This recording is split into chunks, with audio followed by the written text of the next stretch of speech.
जो मुआवजे की, आर्थिक मदद की, अपराधियों को सजा की, उनके सुरक्षा की, उनके रोजगार की, जितनी भी आवाज़ उठाने का काम किया माननीय बहन जी के आदेश से बहुजन समाज पार्टी उठाने का काम किया है। हर घटना पर माननीय बहन जी बोलने का काम करती है, दबे कुचले की आवाज़ उठाने का काम करती हैं। प्रत्येक मुद्दे पर देखिए आप, चाहे रोहित वेमुला का मामला हो, चाहे कोई भी मुद्दा हो, हर मुद्दे पर अभी जो ये एक गमछे वाला, इसके भी आवाज़ उठाने का काम किया। माननीय बहन जी ने कभी भी सिद्धांतों समझौता नहीं किया, हमेशा शोषित, पीड़ित, कमज़ोर की आवाज़ करने का काम किया, आवाज़ बुलंद करने का काम किया, शोषित पीड़ित मजलूमों की लड़ाई लड़ने का काम किया, सर समाज की लड़ाई लड़ने का काम किया। ऐसा नहीं है ब्राह्मण समाज की लड़ाई लड़ने का काम किया, मुस्लिम समाज की लड़ाई लड़ने का काम किया। बहुजन समाज पार्टी अकेले, माननीय बहन कुमारी मालती अकेली नेता ऐसी हैं जिन्होंने दलित समाज के लिए, मुस्लिम समाज के लिए लड़ाई लड़ने के साथ साथ राज्यसभा से इस्तीफा देने का काम भी किया है।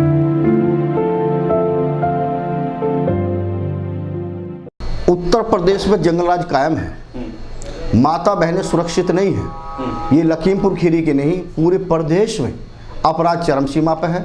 गुंडे शरेआम ये हत्याएं, बलात्कार, इस तरह की घटना प्रतिदिन किसी न किसी जिले पर बड़े पैमाने पर हो रही है। माननीय बहन जी प्रतिदिन इनके खिलाफ आवाज़ उठाने का काम करती है और इस घटना पर आज जिनकी सरकार चल रही है बिल्कुल चुप बैठे हैं, कोई दल बोलने का काम नहीं कर रहा है। इसमें सबसे पहले प्रतिनिधिमंडल माननीय भीमराव अंबेडकर जी जो हमारे सदस्य विधान परिषद हैं, उधर कोऑर्डिनेटर है, माननीय बहन जी के आदेश के अनुसार एक प्रतिनिधिमंडल सबसे पहले बहुजन समाज पार्टी के नेता माननीय बहन जी ने लखीमपुर में खीरी में भेजने का काम किया है और हर बात की रिपोर्ट स्वयं माननीय बहन जी ने ली है। जहाँ तक पुलिस की बात है, पुलिस तो सबसे पहले इस घटना को जो हत्या हुई है इसको आत्महत्या बनाने में लगा हुआ था, इस घटना को छुपाने में लगा हुआ था। यदि बहुजन समाज पार्टी सही समय पर आवाज़ उठाने का काम नहीं करती तो इस पर लीपापोती करने की संभावना ज़्यादा होती। ये आवाज़ उठाने का काम किया है तो बहुजन समाज पार्टी ने उठाने का काम किया है और निश्चित रूप से जो सर्व समाज के सम्मान में माननीय बहन जी मैदान में ये काम करने का काम हमारी नेता करती है। जो वहाँ के जिले के अध्यक्ष होते हैं, कोऑर्डिनेटर होते हैं, जिस तरह की घटना घटी तुरंत तो हाईकमान को अवगत कराया और माननीय बहन जी ने तुरंत संज्ञान लेकर के प्रेस के माध्यम से, ट्विटर के माध्यम से पूरे देश में इस आवाज़ को उठाने का काम किया।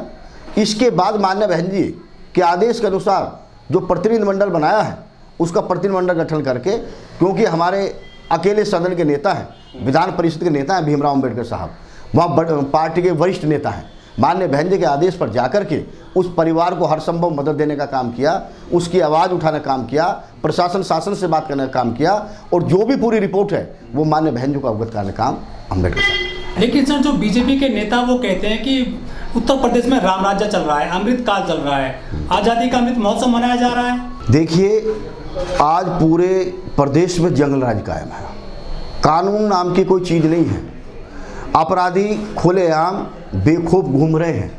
जब बहुजन समाज पार्टी सरकार होती थी तो अपराधी थर थर कांपते थे, आज अधिकारी निरंकुश है, जो पुलिस का डर भय होना चाहिए वो खत्म है।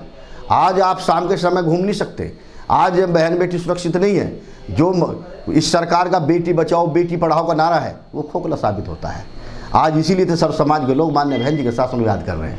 बहुजन समाज पार्टी के नेता माननीय बहन जी के नाम से अपराधी थर थर कांपते थे, अधिकारी बिल्कुल सही समय पर काम करते थे, जो सही बात है वो बोलने का काम करते हैं। आज इनके विधायक जी, अभी हमारे गाजियाबाद में लोनी विधानसभा के विधायक जी, वो खुद कह रहे हैं कि मेरी विधानसभा में जिले में व्याप्त भ्रष्टाचार है, अधिकारियों के खिलाफ मोर्चा खोलने का काम कर रहे हैं, तो जो उनकी पार्टी लोग संतुष्ट नहीं है। वो सही बात है, आज प्रदेश नाम में सरकार नाम की कोई चीज़ नहीं बची है। ये जो घटना घटी है ये बहुत बड़ी हृदय विदारक घटना है। लेकिन सर योगी सरकार तो बदमाशों की गाड़ी पलटा देती है, एनकाउंटर कर देती है, मकान तोड़ देती है अपराधियों के। नहीं, ऐसा नहीं है।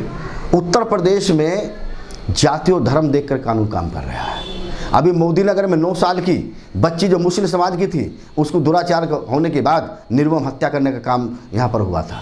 बहुजन समाज पार्टी के आदेश के अनुसार मैं और मेरे माननीय कोऑर्डिनेटर साहब माननीय राजकुमार गौतम जी प्रदीप जाटव जी के नेतृत्व में टीम हजाने काम किया और सबसे पहले आवाज़ उठाने का काम किया, उस पीड़ित की लड़ाई लड़ने का काम किया। आज समाजवादी पार्टी, कांग्रेस, भारतीय जनता पार्टी के लोग मुंह पर ताले लगे हुए हैं, वो ऐसी घटना पर राजनीति करने का काम करते हैं। बहुजन समाज पार्टी मौके पर जाकर के हर संभव मदद करने का काम करती है। सर, अपराध नहीं रुक रहे हैं दलितों पर पूरे देश में, चाहे राजस्थान हो चाहे उत्तर प्रदेश हो, आखिर आपको कहाँ कमी नजर आती है? उत्तर प्रदेश सरकार, केंद्र सरकार फेल हो चुकी है, तभी तो सर समाज के लोग आज माननीय बहन जी को याद कर रहे हैं। आज वो पछता रहे उत्तर प्रदेश की सरकार बना करके, और निश्चित रूप से इस बार बहुजन समाज पार्टी की सरकार बनेगी, और बहुजन समाज पार्टी जब सरकार बनेगी तो इन सब लोगों को जो है कहीं अता पता नहीं रहेगा।